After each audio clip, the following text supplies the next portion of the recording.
children, this is Sri Lalita. Today we are going to learn about the lesson My Body. In our previous class, that is in 3rd standard, we have studied about the different sense organs of our body.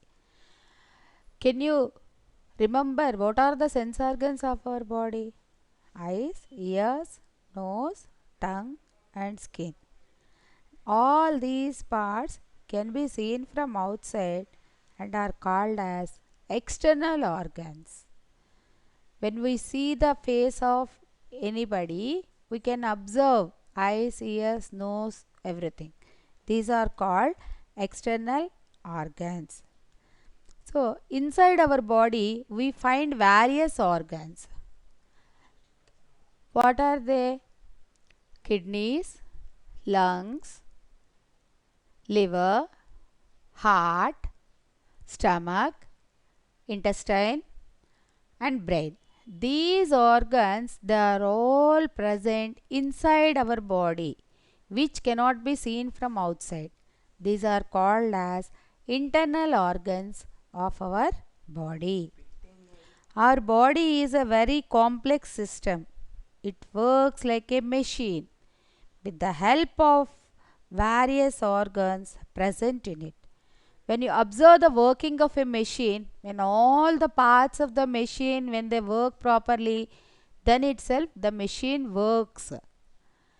Like that, our body is also having different parts. If all the parts functions well, then only will be healthy. If any one of the parts it damaged or spoiled or anything happened to that, then we cannot be healthy. We'll fall ill. So, like that, all these organs, they work continuously and they form different systems in our body.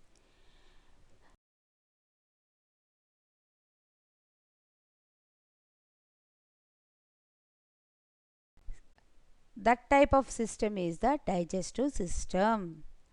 This digestive system contains mouth, esophagus, stomach, liver, gallbladder, pancreas, small intestine, large intestine, rectum and anus. All these are the different parts which are present in the digestive system.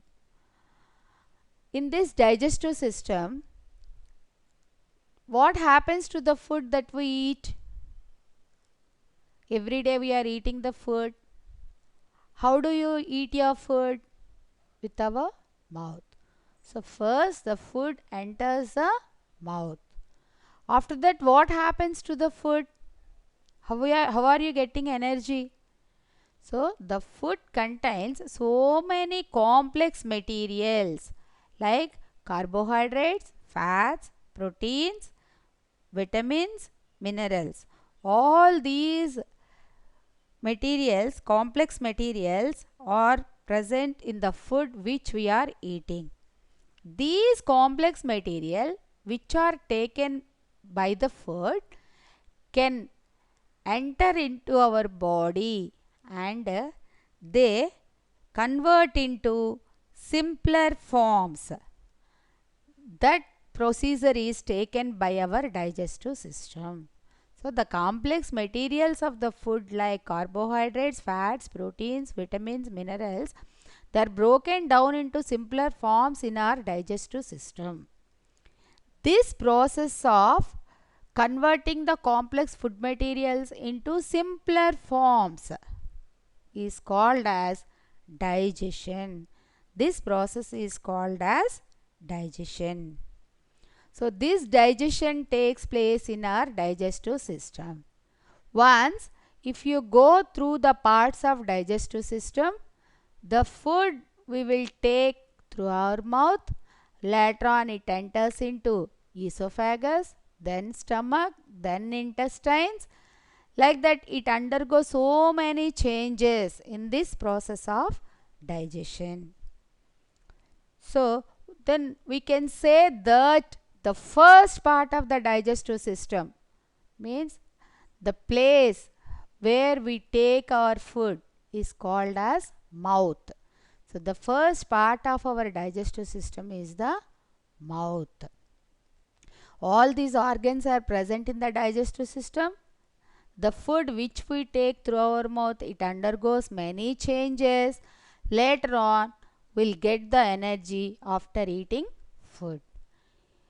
For example, if you don't eat food for 2 or 3 hours, what will happen? One day, what will happen? So, we'll become weak. So, the food which we have taken into our body, it undergoes so many changes and it gives us energy. So, this process of changing the complex materials into simpler forms is called as digestion. Now, let us go through the assignment for the part 1 which we have learned till now. The body organs that cannot be seen from outside are called dash. And coming to the answer the following, name the organ through which food enters the stomach. If you observe the picture carefully, you can get this answer. And what do you mean by digestion? What happens to the food which we are eating? Thank you.